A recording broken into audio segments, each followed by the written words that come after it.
Welcome to IHIMA's fourth podcast. I am here today with Lisa Denoyers, and we're going to be talking about some education and professional development about what's been going on.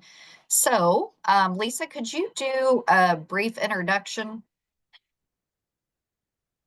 Hi there. So I'm Lisa Denoyers, and I am actually the program director at Indiana University, the Indianapolis campus, for the HIM program, the billing and coding, the post-baccalaureate.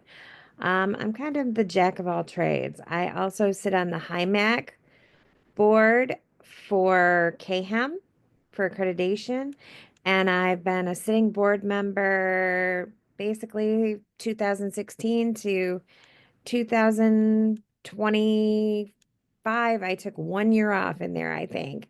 I've done professional development, annual meeting, nominating committee, and even last year, the year I took off, I received the Distinguished Member Award. I do a lot of community work and work with students in Indiana trying to change the face of education and forward growth. I work with J JobSpark, Girls Inc., IPS, the Honors College. I work with awards and scholarships, and I handle curriculum adjustments and development to make sure that it meets the changing needs of students and help them with making a better future.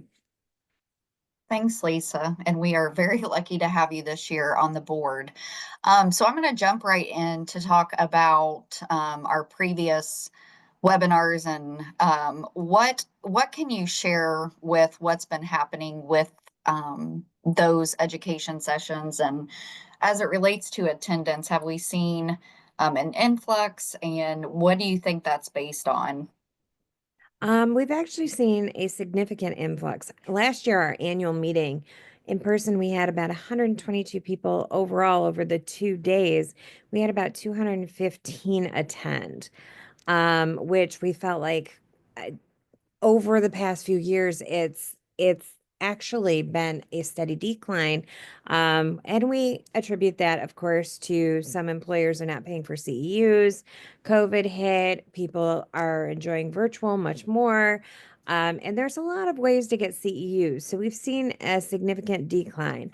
Luckily, this fall, we had an amazing meeting. We were shocked. We had 173 people show up to our fall virtual meeting. Now, granted, we work really hard to follow what we've heard from you guys on feedback and stuff, but for us to get 173 people show up to our fall virtual meeting versus our annual meeting only having 215, we're hoping that that's showing that people are becoming more engaged, becoming a bigger part of this, and that we're meeting the needs of what you guys are looking for.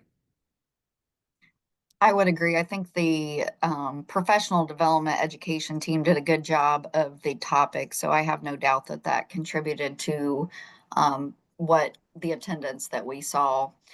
When you talk about members and making sure that we're meeting the member needs, can you describe like how have we known how do we know what our members need? Have we done any type of surveys related to that? And I guess that will lead me into like lessons learned, but how do we go about getting feedback? That actually is a great question. As I said, I've been doing this since 2016, with exception of 1 year, I believe. And every single meeting that we have, we send out a survey to everyone. And that's part of how you get your CEUs also. But those surveys, while people think that they're just kind of a pain, I try to make them short and sweet to make sure that I'm getting the feedback from everyone on what was missing, what we did well, and what we need to do in the future to meet everybody's needs. We ask everything from the food, which we hear about the flavor. We look at the healthy factors. We ask about technology. What do they need? Are they looking to be in person? Are they looking to be hybrid? Do we have Wi-Fi available to them? The big thing is the Wi-Fi available, because we have in years past, we've had at hotels, and unfortunately at the hotels they don't give you that free Wi-Fi. And quite honestly, it's hard to connect when you're inside the hotel. There's a lot of things that factor into that. So we've even looked at places now that offers the Wi-Fi for free for our people to be able to be engaged for multiple reasons. Sometimes during the meeting you may have to sign out and go into a different meeting short term, or you may have to be answering emails while you're learning and stuff. So we try to make sure we meet those needs. The big thing that we always talk about is the topics, because the reality is that your time is precious to us. The time that it takes to travel to the meeting, the time that you have inside the meeting, um, we have to make sure that it's a topic that you guys want, need, Mhm. or didn't even realize was important. So those topics, we ask you for them, and we also look at the surveys for the national meeting. We also look at the evolving topics that come out from Hall and Render and from NIH and from AMIA. All of these areas are important to us because they touch on what you guys need. So we look at all of those things to try to meet your need. The other big thing is that pricing. I told you that some of the hospitals, some of the employers are not paying for these CEUs anymore. So we want to make sure that this is affordable to you guys and that you're actually taking something away from it. In previous years, we really struggled with getting a quorum. We have over 1,000 members Yeah. in our group, and somehow we, as I said, in 2 days, we barely managed to get 215. That is Mm. not a good number. This is 20%, guys. We're barely making 20% attendance. And the surveys, we had even less than that. We had less than 50% out of the 20% that showed up that actually filled out these surveys. So we're trying to change things up to make sure we're meeting all of these needs from you guys. We've made it now so that our meeting for the members is going to be, we're going to try out doing it online virtually so that we can make sure that there's a quorum, because we have had a really hard time over the past 5 years meeting a quorum. I think we've only done it once or twice. So we've got to find a way to meet this quorum and make sure that we're getting the feedback from you guys and making the changes needed.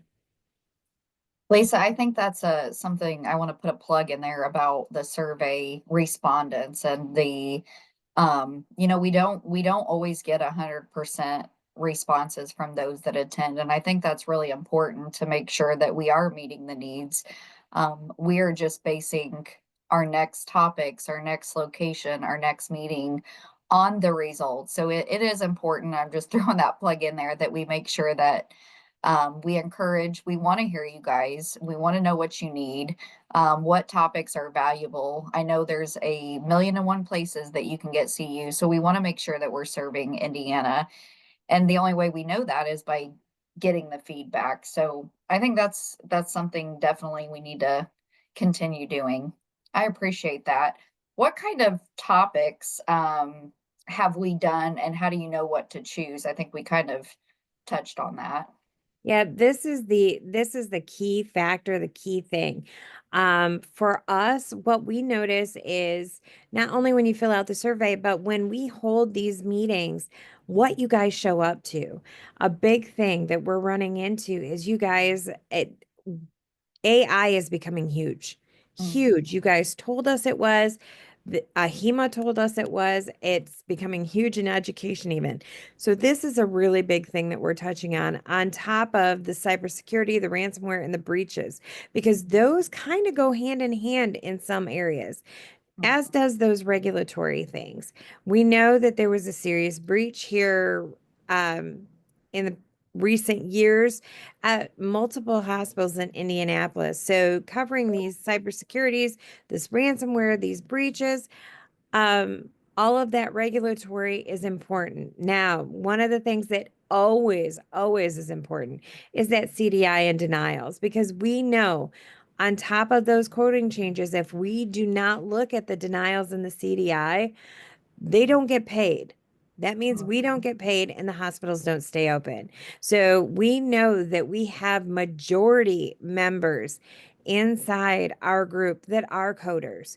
So looking at the CDIs, denials, and all the coding changes, we will cover these things regardless every year to make sure that we get that information to you guys, to make sure that it's up to date, and to make sure that if you guys run into any areas that you're not sure about, we can assist you in that area, either on the education or on our background that maybe we're touching on it also. So we take those surveys and we take them very serious, and we make sure to schedule that in. And please understand, we get a new board on IHIMA every single July. And every single July, we sit down and we look at evolving topics and what is needed. And we put that into our yearly plan to make sure that those topics are covered. And then we also make sure to look at the previous surveys to get that feedback from you guys, see if there's overlaps or see if we need to cover more topics on top of it. We want to make sure that you guys hear what you need to hear to be able to be successful in your field. Thanks, Lisa. Again, you touched on those surveys. I do know, piggybacking off of that from a strategic at the beginning of July, we do look at what IHIMA is doing as well and plug those in. So not only are we looking at it from a state level, at a national level, but really the annual meeting, the fall and winter conferences, we are relying on our members to make sure that we're addressing what education you want. So again, encouraging the survey. Lisa, can you talk about, I know we've had a virtual conference in the fall, and then we're going to be having one coming up in the winter. As it relates to annual meeting, how did we come up with, I guess, the location and the needs, and how did we decide where it's going to be? Well, the good thing about our membership is the one thing when you register for the meeting, we actually take into account where you're at in Indiana. And we do look at the surveys on that, but we look at your membership. And please understand, we need you to make sure that your profile in AHIMA is up to date with your address and stuff. And when you register for the meeting, that your address is correct, because that's how we come up with where we need to have these meetings and how we meet what you guys need. Our most recent polls actually told us that 51% of you guys are right here in central Indiana. That's a huge grouping. It also told us that 35% of you guys have gotten to where you're just doing the remote virtual. So looking at that over time helps us know where we need to be holding those meetings to meet what you guys need. Um, the big thing that we ran into is 56% of the people for the annual meeting actually chose to do it as hybrid over those 2 days. And that's a big thing, because that tells us that, you know what, if you are going to show up in person, you need that Wi-Fi. You need it free, because we're already charging for a meeting. We're not going to charge you for Wi-Fi too. That is not acceptable. We took the survey information to see that the majority of you guys agreed that we found a place that met your needs and had what you wanted. We also took into account, I want you to understand, one of the things that we noticed was that the rooms, while the rooms had enough room, we didn't set up enough chairs because we weren't sure which grouping you wanted to go to. So we're going to make sure that those rooms have more than enough chairs. If we notice there's not, we are going to bring in more chairs, because we did notice that last year, in some cases, some of you just chose to sit on the floor back out of the way. I know some of you, that was because you needed to plug in your electronics and stuff. So I take that into account. But we're going to make sure there's enough chairs so that we're meeting the needs that you have voiced, and also that we have noticed. Thanks, Lisa. Can you give us, actually, let me just let the slide talk, but could you talk about the winter meeting sneak peek? And I believe this is scheduled for February. Um, It what this is. looks This like? is actually February 7th. It's coming up in 2 weeks from today. And we made sure that our winter meeting kind of mirrors a little bit on what we did on our fall meeting. Our fall meeting, we did the first half of the day. We had three speakers that spoke on the updates for the ICD because we know those come out in October. So by November, we were getting those updates and we were putting those out there. So what we did for winter meeting is we again took those CPT updates because they just come out in January. So we wanted to make Mhm. sure you guys got that information. So we're going to start the meeting with CPT updates. Then we took into account, we also wanted to cover, of course, the AI when it comes to coding, because with the auditing and stuff, we need to cover this information. The last part, when it comes to our coding section, so to speak, was making sure that we looked at the denial area. Because again, you guys, this is something you're going to run into. This is something that we're all going to be affected by. So we wanted to take an hour and talk about denials. Our afternoon, please understand if you choose to do a half day, maybe you're not a coder. The afternoon, we will always take into account leadership, evolving topics, any of the legal and the policy procedure areas. That will always be afternoon, and we will take into account in the morning. We will have it set up for coders and stuff when it comes to our professional development for fall and winter. Of course, annual meeting is set up differently, but for fall and winter, we'll always have this set up so that we can meet your needs. In the afternoon, we're going to be covering on toxic workplaces for leadership. We want to make sure that you guys have your hands in the nitty gritty when it comes to this. The other areas, of course, we have another one that's covering overcoming some of these staffing challenges because we have a lot of job openings out there and we're trying to make sure that we meet those. The other thing is a lot of places are trying to lean everything down. So that's making these staffing challenges even harder. So we want to cover this information for you guys. The last thing, and we are super excited about this, we have a panel that is on ransomware because, as I said, a lot of these hospitals encountered a breach. So we're having the people that are inside the nitty gritty dealing with this now and what they've taken away from it, what they've learned, what they've seen, and how they handled these things. So we're really excited about this ransomware panel that's going to be covered. This is actually my favorite area um, because it is real time happening and how it's being handled. I do want to mention that as with our fall meeting, our winter meeting, we again are going to be giving away three $50 gift cards for those attending.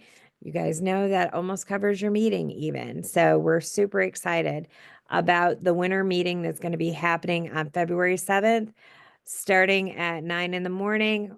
We really want you guys to attend and take something away from this. I am going to say again, I know that I reiterated this. There is going to be a survey. Fill that survey out. I promise you, I will never give you a survey that takes you more than 5 minutes. It will not happen. So just take the time, fill it out real quick for me, and give me a little bit of feedback so that we know we're going in the right direction for you. Thanks, Lisa. All of this was great information. And I think you're spot on with the survey. Is there any other way? Well, I guess I'll just throw this out there. If there is some other topics that we're not meeting and you're not attending these meetings, let us know why and what we could do differently. So, Lisa, I appreciate you taking the time with us today. And again, any feedback is appreciated. And I hope everybody has a great rest of the day. Thank you, Jamie.